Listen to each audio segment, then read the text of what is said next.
शुभ प्रभात। श्री गणेशाय नमः। गजाननं भूतगणाधिसेवितं कपित्थजम्बुफलचारुभक्षणम् उमासुतं शोकविनाशकारकं नमामि विघ्नेश्वरपादपङ्कजम्। गणेश उत्सव चल रहा है, इसलिए गणेश नमन तो बनता ही है।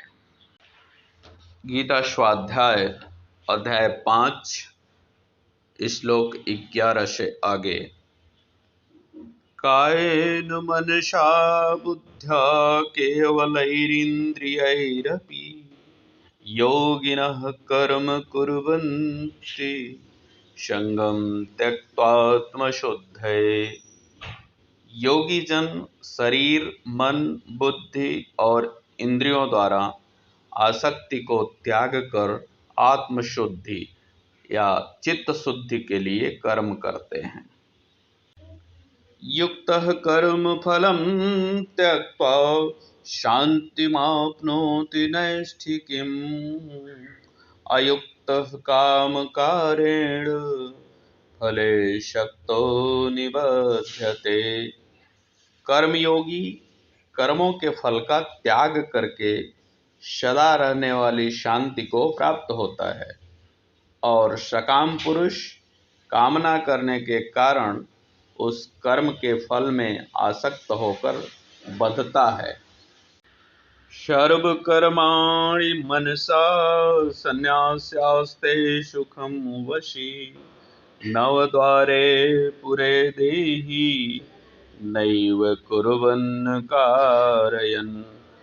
अंतःकरण को अपने बस में करके सब कर्मों को मन से त्याग कर न उन्हें करते हुआ और न करवाते हुए ही 9 द्वारों वाले शरीर रूपी घर में योगी सुख पूर्वक रहे।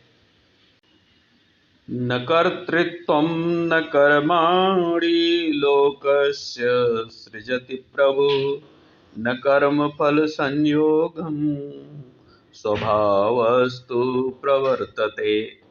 लोकमात्र के लिए प्रभु ईश्वर न कर्तृत्व न कर्म और न कर्म फल के संयोग को रचता है, परंतु प्रकृति सब कुछ करती है। नादत्ते कस्यचित् पापं न चैव सुकृतं विभुः अज्ञानेनावृतं ज्ञानं तेन मुह्यन्ति जन्तवः। सर्वव्यापी आत्मा न किसी के पाप कर्म को ग्रहण करता है और न किसी के शुभ कर्म को, पर ज्ञान के अज्ञान द्वारा ढके होने से सब मनुष्य उस अज्ञान से मोहित हो रहे हैं। ज्ञानेन तु तद्ज्ञानं येषां नाशितमात्मनः तेषामादित्यवत् ज्ञानं प्रकाशयति तत्परम्। परंतु जिनका वह अज्ञान आत्मज्ञान से नष्ट हो जाता है, उनके लिए वह ज्ञान सूर्य के सदृश परमात्मा को प्रकाशित करता है। तद्बुद्धयस्तदात्मानस्तनिष्ठास्तत्परायणाः गच्छन्त पुनरावृत्तिं ज्ञान निर्धूत कल्मषाः।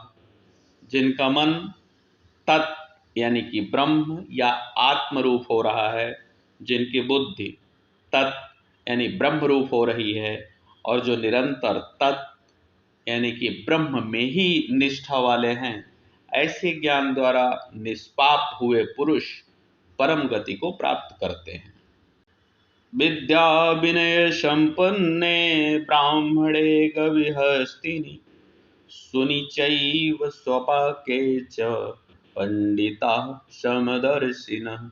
ऐसे ज्ञानी जन विद्या और विनय युक्त ब्राह्मण में, गाय में, हाथी, कुत्ते और चांडाल को समान रूप से देखते हैं। इहैव तैर्जितः सर्गो येषां साम्ये स्थितं मनः निर्दोषं हि समं ब्रह्म तस्मात् ब्रह्मणि ते स्थिताः। जिनका मन समभाव में स्थित है उनके द्वारा यहाँ संसार में ही लय यानी कि मुक्ति को प्राप्त कर लिया गया है, क्योंकि ब्रह्म निर्दोष और सम है, इसलिए वे ब्रह्म में ही स्थित हैं। न प्रहृष्येत् प्रियं प्राप्य नो द्विजेत् प्राप्य च प्रियं स्थिरबुद्धिर्सम्मूढो ब्रह्मविद् ब्रह्मणि स्थितः। जो प्रिय को प्राप्त होकर हर्षित नहीं होता और अप्रिय को प्राप्त होकर उद्विग्न नहीं होता, वह स्थिर बुद्धि संशय रहित ब्रह्म को जानने वाला पुरुष पर ब्रह्म में नित्य स्थित है।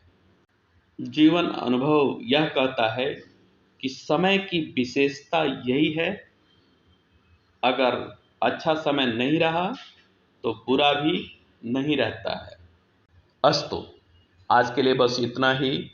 आज का दिन आप सबके लिए शुभकारी और मंगलकारी हो, ऐसी शुभकामना। शुभ प्रभात। बहुत बहुत धन्यवाद।